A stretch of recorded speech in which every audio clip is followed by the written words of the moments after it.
ভাঙার হৃদয় তোমাকে যা শিক্ষা দেয়, পৃথিবীর কোনো বই, কোনো ইউনিভার্সিটি তোমাকে তা শিখাতে পারবে না।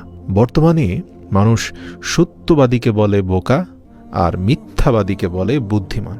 সুতরাং সবার কাছে ভালো হতেই হবে এমনটা বাধ্যতামূলক নয়। ছোটবেলায় আমরা পেন্সিল ব্যবহার করতাম, আর এখন কলম ব্যবহার করি।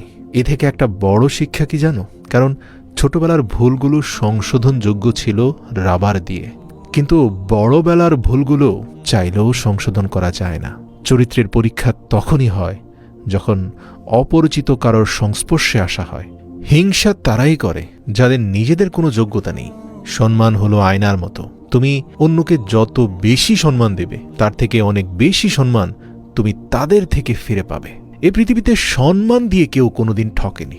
আরেকটা কথা বলি, অনেক ভাইরা হতাশ হয়ে যান যে আমাকে সবাই কেন বুঝতে পারে না, কেন আমার প্রেক্ষাপট, আমার অবস্থান মানুষ উপলব্ধি করে না। প্রিয় ভাই, সব লোক তোমাকে বুঝবে এটা জরুরি নয়। তবে হ্যাঁ, হতাশ হয়ে গেলে মনে রেখো, সৃষ্টিকর্তা কিন্তু তোমার অবস্থান খুব ভালো করে বোঝেন।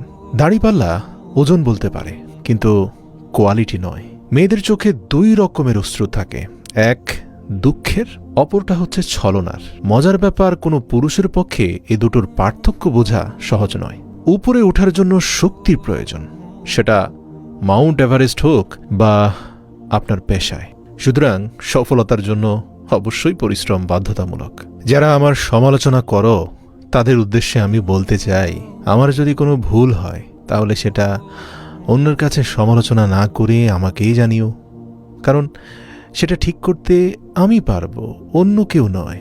দেখো, আমরা সবাই পাপী, আপন পাপের বাটখারা দিয়ে অন্যের পাপ মাপি। দেখবে বাঘ সামনে লাফানোর জন্য এক পা পিছিয়ে যায়, ঠিক তেমনি জীবন যখন আপনাকে পিছিয়ে দেবে তখন ভেঙে পড়বেন না। আসলে জীবন আপনাকে আরও সামনের দিকে এগিয়ে যাওয়ার জন্য দ্বিগুণ, তিনগুণ, চারগুণ গতিতে সুযোগ করে দেওয়ার জন্য আপনি